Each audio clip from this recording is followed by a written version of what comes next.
రెండవ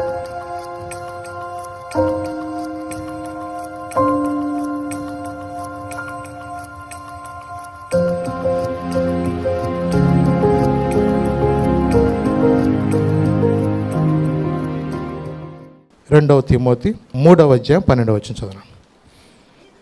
క్రీస్తు యేసునందు సద్భక్తితో బ్రతుకునుద్దేశించి వారందరూ హింసలు పొందుతారు. క్రీస్తు యేసునందు సద్భక్తితో బ్రతుకునుద్దేశించు కొందరు అనడా? అందరూ. ఎవరైతే క్రీస్తు కొరకు సద్భక్తితో బ్రతకాలనుకున్న వాళ్ళు హింస అంట. ఏంటిది? నేను చెప్పిన మాట కాదు, పౌలు గారే చెప్తున్న మాట.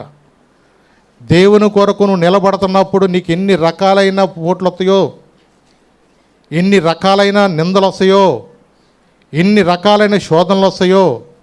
ఎందుకంటే నువ్వు వెళ్ళబోయే మార్గము అది ఆశీర్వాదకరమైన మార్గము. నువ్వు వెళ్ళే ఆ నిత్య జీవము నీకు తరతరాలుండే ఆ నిత్య జీవం అది. కాబట్టి ఈ లోకములో హింసలేంటి? భయంకరమైనవి. అందుకన్నాడు సద్భక్తితో బ్రతుకును ఉద్దేశించి వారందరూ కూడా హింసలు పొందుతారు. నిజమేనండి. అందుకని హెబ్రీ పత్రికలో కూడా ఎందుకు వాళ్ళంత హింసలు అనుభవించారో చూద్దాం ఒకసారి. 11వ అధ్యాయము 36, 38 చదువునాను ఒకసారి.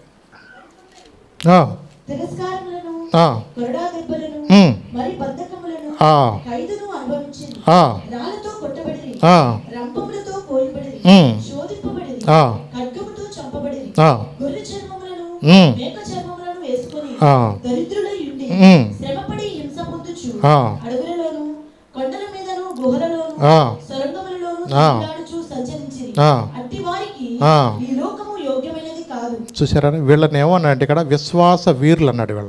ఏమన్నాడు? వీళ్ళ పేరు ఏంటంట అంటే ఇన్ని శోధనలు వచ్చినా వాళ్ళు ఎలాగంటారంటే వాళ్ళు కొరడా దెబ్బలు, తిరస్కారాలు, బంధకాలు, ఖైదు అనిపించారు. రాళ్లతో కొట్టబడ్డారంట, రంపములతో కోయబడ్డారంట, శోధించబడిరి, ఖడ్గముతో చంపబడిరి, గొర్రె చర్మములను మేక చర్మములు వేసుకుని దరిద్రులై ఉండి శ్రమపడి హింస పొందుచు అడవుల్లోనూ కొండల్లోనూ గుహల్లోనూ స్వరంగాల్లోనూ తిరుగులాడుచు సంచరించి అట్టి వారికి ఈ లోకము యోగ్యమైనది కాదు. అంటే దేవుని కొరకు వాళ్ళు ఎలాగున్నారంటే ఏదైనా సరే. అవునండి. అందుకని ఒక అన్నాడు, నిన్ను వెంబడించేదా నీ కాడి మోయుదు, నీదు పాదముల చెంత నేర్చుకొందును, మాదిరి నీవే నెమ్మది నీవే దీనుడవు యేసయ్యా, మాదిరి నీవే నెమ్మది నీవే దీనుడవు యేసయ్యా, నిన్ను వెంబడించేదా నీ కాడి మోయుదు, నీదు అబ్రముల చెంద నేర్చుకొందును, పాపాంధకారంలో నుండి రక్షించి వెలిగించితివి, పాపాంధకారంలో నుండి రక్షించి వెలిగించితివి, నా ప్రేమతో నీ కోసం జీవింతును, లోపంబోలేని ప్రేమతో నీ కోసం జీవింతును, నీ కోసం జీవింతును, నిన్ను వెంబడించేదా నీ కాడి మోయుదు, నీదు పాదముల చెంత నేర్చుకొందును, పవిత్ర పరచుకొందును, అర్పించుకొందును, పవిత్ర పరచుకొందును, అర్పించుకొందును. కష్టాలు శ్రమలు రేగినా నిన్ను వీడిపోనయ్యా.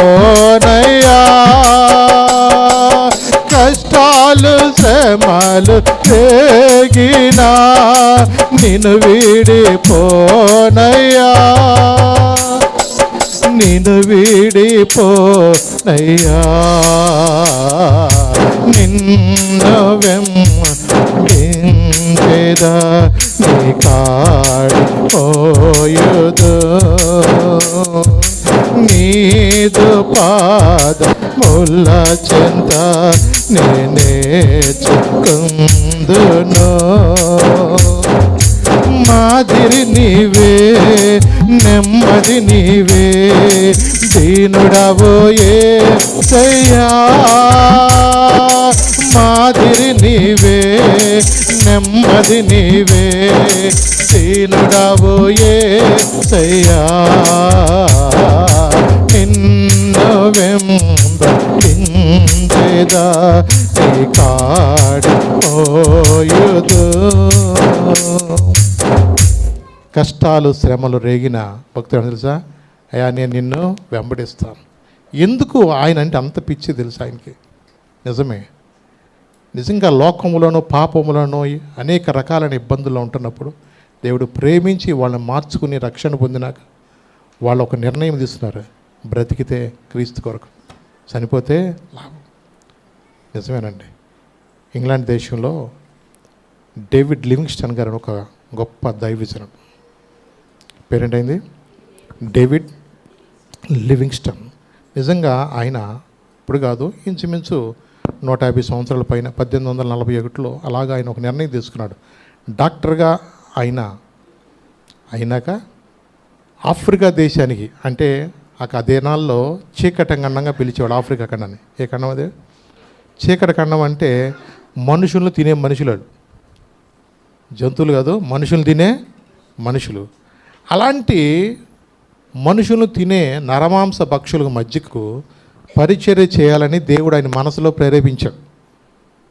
ఎవరు ప్రేరేపించారు? దేవుడు ఒక వ్యక్తిని ప్రేరేపిస్తే సప్త సముద్రాలు ఈదటాగానే వెళ్తాడు. అవునా? దేవుడు గనక నిన్ను ప్రేరేపించకపోతే ప్రార్థనకు టైం అయిపోతున్నా, పాటలు అయిపోతున్నా, నువ్వు కదలలేవు అంటే ఏంటి తెలుసా? నీలో దేవుని యొక్క రియాక్షన్ లేదు. అంటే కొన్నిసార్లు మనలో కూడా దేవుడు ప్రేరేపిస్తే తప్ప కొంతమంది దేవునిలో వాళ్ళు నిలబడలేరు. ఆయనకి ఎలాంటి మనసో తెలుసా? అలాంటి మనుషులను కూడా మార్చాలి. ఆఫ్రికా ఖండము చీకటి ఖండంగా ఉన్న ప్రాంతంలో కూడా సువార్త వెళ్ళాలని దేవుడు ఆయన హృదయంలో ఇచ్చిన భారాన్ని బట్టి చెప్తే వాళ్ళ ఇంట్లో వాళ్ళు ఏంటి, వాళ్ళ బంధువులు ఏంటి, అనా అంతతో అలాంటి ప్రదేశానికి వెళ్ళటం ఎందుకు నువ్వు అంటే ఆయన వినలేదు. దేవుని కోసం తను ఏదైనా చేయటానికి నిర్ణయించుకున్నాడు. దేవుని కొరకు శ్రమ పడాలా. ఎందుకంటే మన వాక్య భాగంలో చదువుకున్నట్టుగా మన ప్రభు ఎలాగైతే మన కొరకు శ్రమ పడ్డాడో మనము కూడా అట్టి మనసును ఆయుధముగా ఏం చేయమన్నాడు? ఆయన ధరించుకున్నాడు. వాక్యం నెరవేర్చే వ్యక్తిగా నేను ఉండాలి తప్ప సౌఖ్యాన్ని కొరకు నేనేదో భూలోకంలో ఏదో ఆనందించాలని కాదు. దేవుని కొరకు ఆయన నిజంగా అలాంటి ప్రాంతానికి వెళితే భాష రాదు.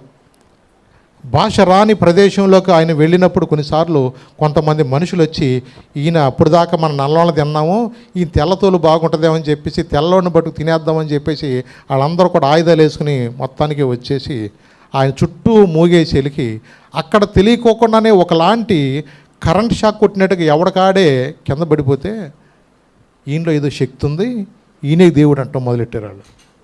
అంటే అప్పుడు దాకా వాళ్ళు అనుకున్నారు వాళ్ళని తిన్నట్టుగా వీళ్ళని తిన్నట్టుగా ఈయన కూడా తినేద్దాం అనుకుంటే ఆయన దగ్గరికి వెళితే కరెంట్ షాక్ కొట్టేసి నిజంగా ఆ ప్రభావానికి వాళ్ళు కింద పడిపోయిన వాళ్ళకి అర్థమైంది ఏంటంటే ఈయన మనిషి కాదురా, ఏదో మన కొండ దేవరలు అంటే ఒక దేవర అన్నట్టుగా దేవుడు అనుకుని ఆయన ఎట్టగొట్ట కలుసుకుని ఒక వ్యక్తి మాత్రానికి ఆయన దగ్గరికి ధైర్యం చేసి ఒక వ్యక్తి రక్షణ పొందాడు. అంటే దేవుడు ఆయనకి ఏం చేశాడు? ఒక మార్గాన్ని సరళం చేశాడు. మరి భాష రాని ప్రాంతానికి వెళ్ళాలంటే మరి భాష వచ్చినట్టు ఉండాలి కదా. మరి ఇలాంటి వాడి ద్వారా అక్కడ పరిచర్య చేయటానికి అక్కడ వెళతా ఉంటుంటే ఇన్ని రకాలైన శోధనలో ఒక రోజున మరి సింహమో మరి చిరతపూలో కానీ మొత్తానికి ఆయన్ని అక్కడ రాత్రులు కావలిగా ఉండాలి. మరి ఆ అడవి ప్రాంతంలో ఉంటున్నప్పుడు కొంతమంది నిద్రపోయినా కొంతమంది మెలకుగా ఉండాలి. అలాంటి పరిస్థితుల్లో ఒక భయంకరమైన సింహం పులి వచ్చి ఆయన ఎడమ భుజాన్ని ఒక పంజా వేసింది అంతే. అలా పంజా వేయటమే కండ అలా ఊడొచ్చేసింది అంతే. ఆ దెబ్బతో గూడు జారిపోయింది అది. ఇక ఆయన డాక్టర్ కాబట్టి ఏదో పాపం దానికి ఆయింట్మెంట్ రాసుకుని ఏదో అక్కడ ఆకులు రాసుకుని ఏదో మొత్తానికి ప్రాణం అయితే బతికింది, కానీ ఏమైపోయింది, గూడంతా కూడా జారిపోయి ఈ చెయ్యి సరైన పని చేయలేని పరిస్థితిలోకి వెళ్ళిపోయింది. పోనీ అలాగే బాధపడతా ప్రభు కొరకు వెళదామని వెళ్తూ ఉంటుండే కాల్లో భయంకరమైన ముళ్ళు గుచ్చుకుంది. ఆహా ముళ్ళు గుచ్చుకుంటమే స్పర్శ కూడా ఆగిపోయింది కాల్లో.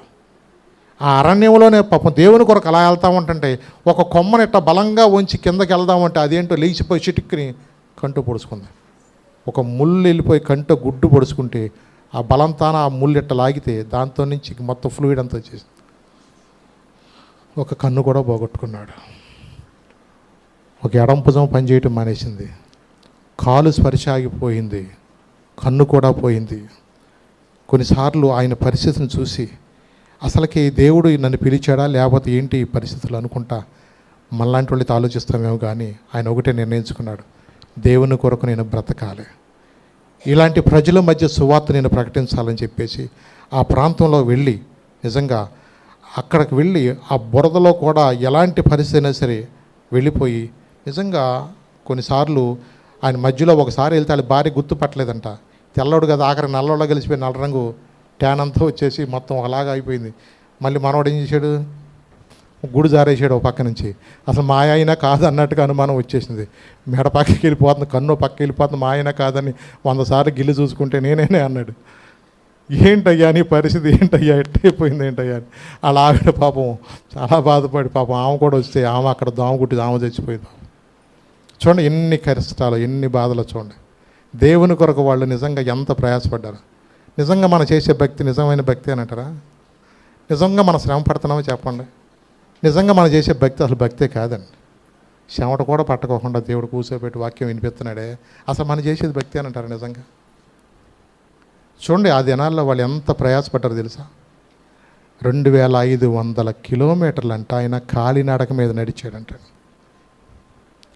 2500 కిలోమీటర్లు కాలినడక నడిచి ఆ ఆఫ్రికా దేశంలో 13 దేశాలకి అంట సువార్తను అందించాడంట. హల్లెలూయా. చూడండి 2500 కిలోమీటర్లు కాలి నడకన ఎలా నడవగలిగాడు ఆయన పరిచర్యలో మామూలుగా లేదు పరిచర్య. ఆయన ప్రార్థన చేస్తుంటే పరిశుద్ధాత్మ అగ్నివ దిగొచ్చేది. అలాంటి పరిస్థితుల్లో కూడా నిండు వృద్ధాప్యంలో కూడా ఆయన చేస్తున్న ప్రార్థన బట్టి ఒక రోజున వాళ్ళందరూ చూస్తూ ఉంటుంటే అసలు ఆయన ఉన్న ఆ గుడిసంతా కాలిపోతున్నట్టుగా కనపడిందంట. పొద మండుచుండేను కానీ అది కాలిపోలేదనేది మోసే పొదలాగా అది కాలిపోకోకుండా మంట అలా ఉంటున్నప్పుడు అంట ప్రజలందరూ వచ్చి మంటలు మండిపోతున్నామో ఆరుపుదాం అనుకుని వస్తే అదేం జరుగుతుంది అక్కడ?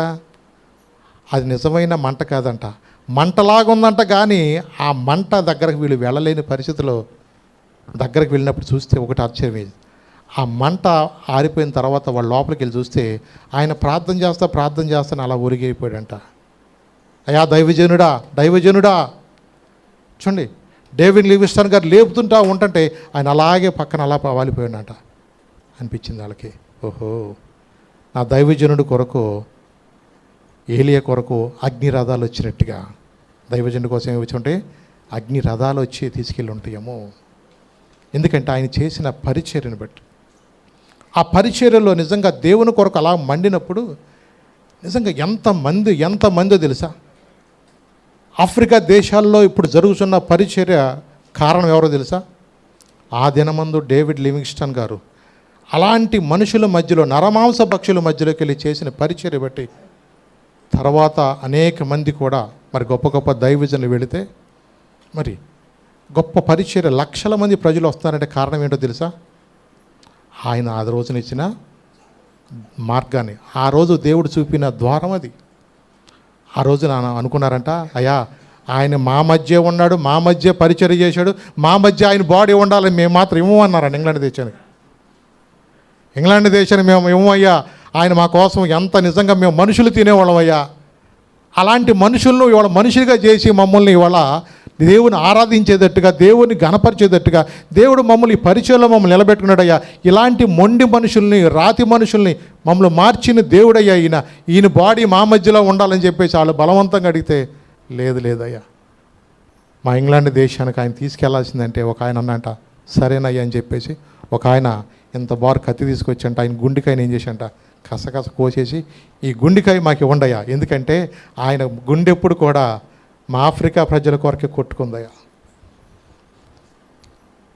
ఆయన గుండెప్పుడు కూడా మా ఆఫ్రికా ప్రజలు కొట్టుకుందయ్యా అని చెప్పేసి ఆ గుండెకాయ మాకు ఇచ్చేయండి, బాడీని మీరు తీసుకెళ్ళిపోండి. ఆ గుండెని మాత్రం వాళ్ళు భద్రపరుచుకున్నారంట, మిగతా బాడీ అంతా ఇంగ్లాండ్ దేశాన్ని పంపించారంట. చూడండి, ఎందుకో తెలుసా, మా కొరకు ఆయన గుండె మండింది, మాలాంటి వారి కొరకు శ్రమ పడ్డాడు, మాలాంటి వరకు ఎంతో ప్రార్థన చేశాడు ఆయన. ఇలాంటి గొప్ప దైవజనుడు మా మధ్యకి రావటం అది మా గొప్ప ధన్యత. నిజమే, దేవుని కొరకు వాళ్ళకు ఉన్న తపన లక్షల మంది ప్రజలు. ఈ రోజున మనము ఆఫ్రికా దేశంలో చూస్తే ఎంత గొప్ప పరిచయం జరుగుతుందో దానికి కారణం ఏంటో తెలుసా, ఆ దినమందు డేవిడ్ లివింగ్స్టన్ గారే ద్వారం తెరిచాడు. మరి అలాంటి నిజంగా దేవుని కొరకు శ్రమ పడాలన్న మనసు ఈ రోజున ఎక్కడన్నా కనపడుతుందా? ఎవరి కాళ్ళకి నా అప్పులు పోవాలి, నా బాధలు పోవాలి, నా రోగం పోవాలి, ఇదే తప్ప ప్రభు నన్ను విడిపించాడు, ప్రభు నన్ను రక్షించుకున్నాడే, ప్రభు కొరకు నేనేం చేశాను, నేను రక్షణ పొంది ఇన్ని సంవత్సరాలు అయింది, నా ప్రభు కొరకు ఏం చేశాను, నేను ఒక్క ఆత్మనన్ను నేను తీసుకురాగలిగానా, నేను పనిచేస్తున్న స్థలంలో నుంచి కొంతమంది నన్ను దేవుని నడిపించగలిగానా, నా పొలంలో పనిచేస్తున్న వాళ్ళతో కలిసి నేను ఒక్కళ్ళకన్నా నేను నా సువార్తను చెప్పగలిగిన మెట్లో నేను ఉన్నానా, నా అన్నదమ్ములకు నేను ఆశీర్వాదకరంగా ఉన్నానా? ఈ రోజున మనం పరీక్షించుకోవాలి. ఇది ఇప్పుడు జరిగిన సంఘటన కాదు నేను చెప్పాను. ఏం చూపించు 150 1841 అంటే చూడండి, అలాంటి దినాల్లో, ఆ దినాల్లో సౌఖ్యాలు లేని దినాల్లోనే దేవుని కొరకు వాళ్ళు ఎంతగా మండారో చూడండి. నిజంగా దేవుని కొరకు వాళ్ళకు నిర్ణయం తీసుకున్నారు. నీ శ్రమలలో పాలొందుటయేనా దర్శనమాయనే, నా తను వందున శ్రమలు సహించి నీ వారసుడానైతేనే, నీ శ్రమలలో పాలొందుటయేనా దర్శనమాయనే, నా తను వందున శ్రమలు సహించి నీ వారసుడానైతేనే. ఆహా నా ధన్యత, ఓహో నా భాగ్యమో, ఏమని వివరింతునో, ఏమని వివరింతునో. ఆహా నా ధన్యత, ఓహో నా భాగ్యమో, ఏమని వివరింతునో, ఏమని వివరింతును.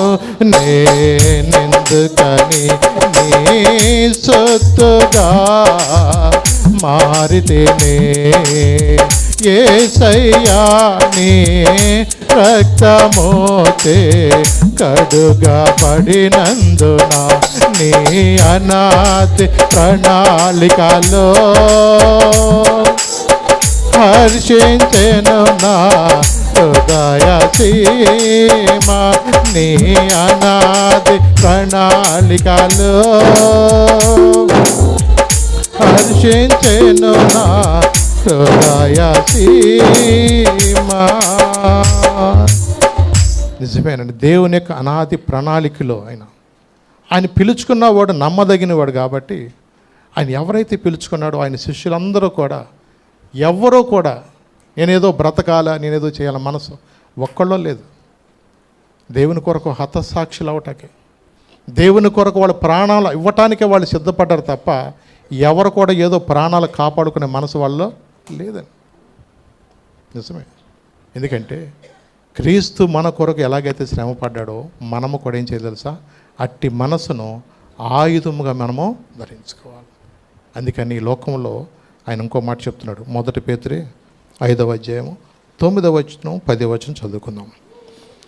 లోకమందున్న మీ సహోదరులు యందు ఈ విధమైన శ్రమలే నెరవేర్చున్నవని ఎరిగి విశ్వాసమందు సిరులై వారిని ఎదిరించుడి.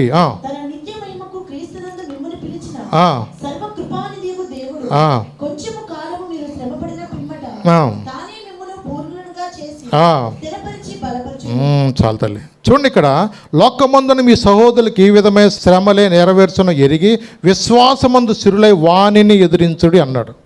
వాణిని అంటే కొంచెం పైకి వెళితే అక్కడ ఏముందంటే మీ విరోధి అయిన అపవాది అని ఉంది. ఎవడాడు? మీ విరోధి అయిన అపవాది. వాడు ఏం చేస్తాడంటే, నువ్వు ప్రార్థనలో శ్రమ పడకోకుండా, ఈ లోకములో ఎవడైతే నాకెందుకండి అన్న మనసు మనలో లేకోకుండా, చాలామంది నాడు ఏం చేస్తారంటే, ఏదోలే వాళ్ళకట్ట జరిగిపోయింది, నువ్వెందుకు బాధపడతాం, నువ్వెందుకు అనవసరంగా పొద్దున్నే లేచి ప్రార్థన చేయటం, వీళ్ళకి పని పాట ఉండదు, వాళ్ళ మొగుళ్ళు ఎవరు పట్టించుకోరు, వీళ్ళు తయ్యని బయలుదేరి ప్రార్థనకు వచ్చేస్తారు. నీకంటే 100 మంది పిల్లలు ఉన్నారు, నీకు అంత పెద్ద సంసారం ఇది, మరి ఎలా వస్తామో మరి ఎన్ని ఓరిసి ఎన్ని తీయాలంటే ఎంత టైం పడుతుందన్నా, వాళ్ళకంటే పని పాట ఉండదు, వాళ్ళు వెళ్ళిపోతారు ప్రార్థనకి. చూడండి, మరి మనం ఎంతో గెజిట్ ఆఫీసర్లాగా మనం ఇంట్లో రకరకాల 100 పనులు ఉన్నట్టుగా అపవాది ఏం చేస్తాడంటే ప్రార్థనకు మాత్రం నిన్ను మాత్రం మోకాళ్ళు వేయనివ్వడు. చూడండి, నిజంగా. ఎందుకంటే దేవుని సన్నిధిలో నువ్వు మోకాళ్ళు వేసినప్పుడు నీ కుటుంబానికి గొప్ప ఆశీర్వాదం నువ్వు సంపాదించుకుంటున్నావు. నీకు కలిగిన వాటి చుట్టూ కూడా ఒక కంచె వేసుకుంటున్నావు. యోబు తన కలిగిన వాటి చుట్టూ కూడా నిత్యం ఎలా కంచె వేసుకున్నాడో ప్రార్థన ప్రాకారం అనేది నువ్వు వేసుకుంటావు. అందుకని పైన ఏం రాయబడిందంటే, మీ విరోధి అయిన అపవాది ఎవరిని మింగుదునా అని గర్జించి సింహలి వాడు తిరుగుతున్నాడు. ఎవరిని లేపేద్దామా, ఏదో టైం వస్తే చాలు అక్కడ ఆటో ఇటు తిప్పేద్దాం, అటు పడేద్దాం, అవసరమైతే చెరువులో పడేద్దాం, కాళ్ళ పడేద్దాం చూస్తున్నాడు. కానీ దేవుని కృపను బట్టి దేవుడు ఎన్నిసార్లు మనకు క్షేమాన్ని ఇస్తున్నాడు, మన బిడ్డలకు ఎంత కాపుదలు ఇస్తున్నాడు. రోజు పనులకి వెళ్ళి వచ్చినప్పుడు దేవుడు ఎంత కృపను మనకు అనుగ్రహిస్తున్నాడు. దేవుని సన్నిధిలో మనము ప్రభు చెప్పారు, ఒక్క గడి అయినా కూడా మేల్కొని మీరు ప్రార్థన చేయలేరా? ప్రభు అన్నారు, అమ్మలారా నా కోసం కాదమ్మా, మీకోసం, మీ పిల్లల కోసం ఎవరు అన్నాడు. మనం ప్రార్థించే క్రైస్తవులు ఉండాలండి. మనకు ఎన్ని పనులన్నా ఉండేవండి. ఒకటి, మనము దేవుని పాదాల దగ్గర మనము గడిపిన ప్రతి క్షణము కూడా, నువ్వు ఏటీఎంలో బ్యాంకులో డబ్బులు దాచుకున్నట్టే. బ్యాంకులో డబ్బులు ఉంటే ఏటీఎం కార్డు ఎత్తుకెళ్తే ఎన్నిసార్లు లాగేసుకోవచ్చు. అట్లాగే ఆ ప్రార్థన, అందుకని ఏదైనా వ్యర్థం అవుద్దని, కానీ ప్రార్థన మాత్రం, అందుకని ప్రార్థనలో ఎదగకోకుండా వాడు ఎన్ని రకాలుగా అడ్డుకున్నా నువ్వు వాడిని ఎదిరించాలి. నేను ప్రార్థనలో ఎదుగుతా, దేవునిలో బలపడతా, దేవుని కార్యాలను చూస్తా. రేపు పరిస్థితి ఎలా ఉంటుందో నాకు తెలియదు. నా బిడ్డల క్షేమం కొరకు, నా ఆరోగ్యం కోసం, నా పరిస్థితుల కోసం, నేను నిత్య రాజ్యంలో వెళ్ళడం కోసం ప్రభా నీ కోసం నిలబడే శక్తి నాకు, బలం నాకు దయచేయి. ఈ లోకంలో అనేక మంది ప్రభా వాళ్ళ ప్రాణాలు సైతం లెక్క చేయలేదు. అందుకని వాళ్ళ గురించి ఎంత గొప్ప సాక్షి సమూహము మేఘం వల్లే మన ఆవరించినందున, ఎంత గొప్ప సాక్షి అంటే హతసాక్షుల సమూహము.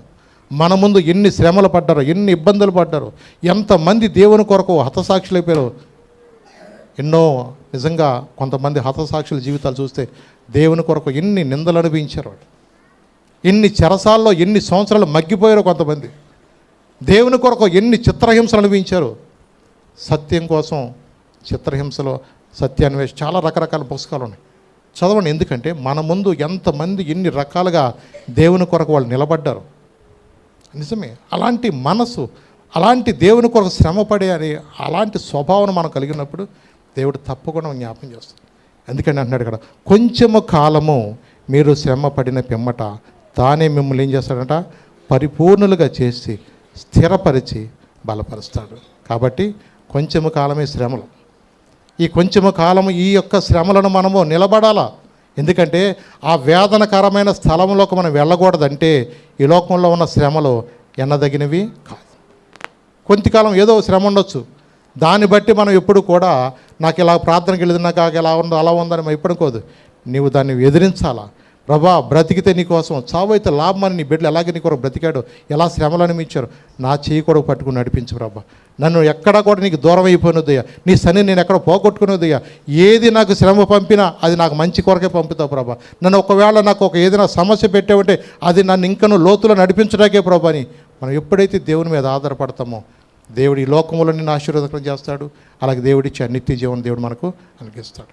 మరి అలాంటి స్వాస్థ్యం మనం పొందాలంటే ప్రభు అంటున్నారు, క్రీస్తు శరీరమందు శ్రమపడిన కనుక మీరును అట్టి మనసును ఏం చేయమన్నాడు, ఆయుధముగా ధరించుకోవాలి. కాబట్టి పేతురు గారు ఎంత అనుభవంతో చెప్పాడో మనము కూడా అలాంటి మనసు కలిగి అలాంటి శ్రమల కొరకు నిలబడితే దేవుడు తప్పుకోకుండా రేపొద్దున వీళ్ళు మహాశ్రమల నుండి వచ్చిన వాళ్ళు.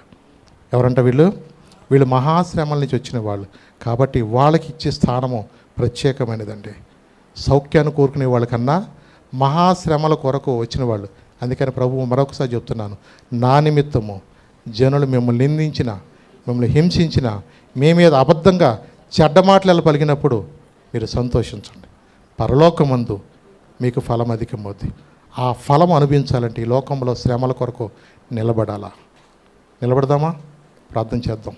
లేచి నిలబడి చిన్న ప్రార్థన చేసుకుందాం. ప్రభా, ప్రతి పరిస్థితుల్లో కూడా నీ కొరకు నిలబడే అయా విశ్వాసం మెట్టు నాకు కావాలి ప్రభా. నిజమే ప్రభా, ఎంతమంది ప్రభా ఎన్ని శ్రమలు అనుభవించారయ్యా. నేను చేసే భక్తి అసలు భక్తే కాదు ప్రభా తండ్రి నాయన. అయా నా విశ్వాసము నాయన సరిపోవట్లేదు ప్రభా. కొన్నిసార్లు ప్రభా అయా ఏదో నాకు వీలు ఉంటే ప్రార్థన చేస్తున్నాను, వీలు లేకపోతే నిద్రపోతున్నాను ప్రభా. నాకు కుదిరితే ప్రార్థనకు వస్తున్నాను, లేకపోతే ప్రార్థన రావట్లేదు ప్రభా. అయా నేను అలా ఉండనే వద్దు ప్రభా. నీ కొరకు మండే వ్యక్తిగా నన్ను చేయి ప్రభా. నీ కొరకు బలంగా వాడబడే వ్యక్తిగా నన్ను చేయి ప్రభా. పరిశుద్ధుడా నన్ను లేవనెత్తమని అడిగితే దేవుడు తప్పకుండా నీ జీవితాన్ని ఒక ఆశీర్వాదం చేయడానికి ఇష్టపడుతున్నాడు. నోరులు తెచ్చి ప్రార్థన చేద్దాం. ప్రభా, నీ చేతులుగా అప్పగిస్తున్నాను ప్రభా. నిజమే ప్రభా, శిష్యులందరూ కూడా ప్రభా కొంతమంది తలకిందులుగా సిలువేయబడ్డారు, కొంతమంది ఇంటూ ఆకారంలో సిలువేయబడ్డారంట, కొంతమంది శిరఛేదన చేయబడ్డారంట ప్రభా. అయా కొంతమంది ప్రభా రాళ్లతో కొట్టబడ్డారంట ప్రభా. అయా నాయన ఒక్కసారి మనం జ్ఞాపకం చేసుకోరు ఆయన ప్రభా. నీకు ఒక్కసారి కుప్పలో జ్ఞాపకం చేసుకుని ఆయన సమస్తం విరిగిన వాడా నీకు వందనాలు తండ్రి. ప్రభా విడిచిపెట్టొద్దు ప్రభా. నిజమే ప్రభా తండ్రి నాయన. అయా కొంతమంది నూనెలో పడేసిన ప్రభా, చిరఛేదన చేసిన, చర్మం ఒలిచిన ప్రభా. అయా నిన్నెక్కడ విడిచిపెట్టలేదు ప్రభా. ఎంత గొప్ప దేవుడు ప్రభా, ఎంత గొప్ప దేవుడు ప్రభా. వాళ్ళలో ఎలాంటి మనసు పిచ్చావు ప్రభా తండ్రి నాయన. అయా ఈ లోకంలో ఏదో బ్రతకాలని, ఏదో సౌఖ్యం ఉండాలని మనసు ఎక్కడా లేదు ప్రభా. వాళ్ళు నీ కొరకు శ్రమ పెట్టినట ప్రభా, నీ కొరకు బ్రతకాలని, నీ కొరకు మండాలని ప్రభా, చచ్చినా బ్రతికినా నీ కొరకు ప్రభా నిలబడాలని ప్రభా. అయా నాయన ఆ నిత్య రాజ్యములో నీ ఎదుట ప్రభా, శాశ్వతమైన ఆ రాజ్యములో నీవిచ్చే సంతోషము కొరకు వాళ్ళు ఎదురు చూసినట్లుగా అయా మమ్మల్ని కూడా లేవనెత్తండి, మమ్మల్ని కూడా బలపరచండి, నీ కృపలో మమ్మల్ని నిలబెట్టుకోండి ప్రభా. అలాంటి శ్రేష్టమైన ఆత్మీయ భక్తి మాకు నేర్పించండి ప్రభా తండ్రి నాన్న. సౌఖ్యమును కోరుకునే భక్తి కాదయ్యా, ఏదో ప్రభా కంఫర్ట్స్గా మేము ఉండటం కాదు ప్రభా. నీ కొరకు మేము ప్రభా నిలబడాలయ్యా.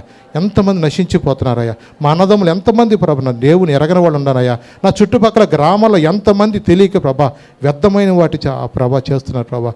అయా నువ్వు రక్షించిన నా జీవితంలో నీ కొరకు ప్రభా, ఎవరు ఏమనుకున్నా, ఎవరు ఎన్ని నిందించినా, ఎవరు ఎలా మాట్లాడినా ప్రభా, నీ పరిచర్యను తుదముట్టించే ఆ కృపను నాకు దయచేయ ప్రభా. నన్ను వాడుకోండి, నన్ను బలపరచండి. నీ కొరకు గొప్ప కార్యాలు చేసే వ్యక్తిగా అనేక మందికి ప్రభా సువార్త ప్రకటించే మెట్టు మాకు దయచేయ ప్రభా. నీ కృప మమ్మల్ని జ్ఞాపం చేసుకో. ఈరోజు విన్న మాటలు మా హృదయంలో భద్రపరచుకో. నీ పరిచర్యలో శ్రమ పడటం కూడా ఒక ఆశీర్వాదం అని అయా తెలుసుకునే కృపను మాకు దయచేయమని నా జడని యేసు నామమున అడుగుచున్నాను తండ్రి. ఆమేన్.